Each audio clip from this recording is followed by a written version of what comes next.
This comic, Milton Crabapple, still not known nationally, but known there every place, and people were responding to the comedy. Yeah, they were coming in for the free soft drinks and great deals on tickets and things like that, but they were responding to the comedy. Everyone wanted to know: is he playing in town? Does he have a theater in town? Like, we didn't have the heart to tell him; he's never even been here. But anyway. So with Milton, well, his name is actually Hal Coleman. I'll tell you his entrepreneurial story in a minute. But with his permission and Bill Lowry's permission, because again, Bill had produced. It was Bill Lowry and Bill Anderson had produced like 6 comedy CDs on him. But again, outside of regional Barnes and Nobles and things like that, they weren't selling.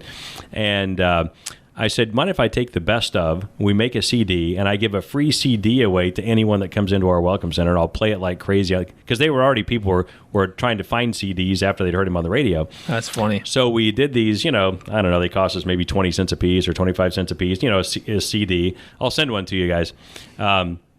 With the best of, and again, I had the corniest jokes in the world, and then if we had more time on here, I'd tell you one of his jokes. The jokes are just the goofiest, but the funniest. But anyway, so we did that, and all of the CDs we're ordering by the cases and cases and cases. People are stopping in.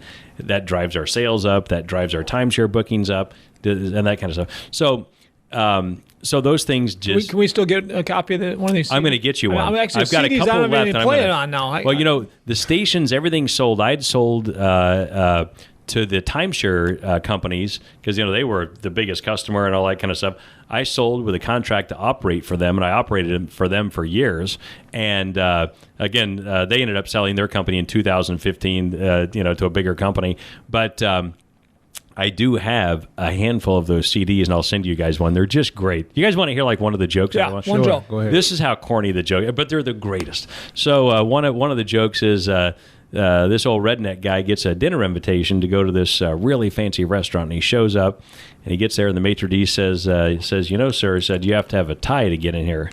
He said, what? He said, that's right. He said, you have to have a tie to get in this place.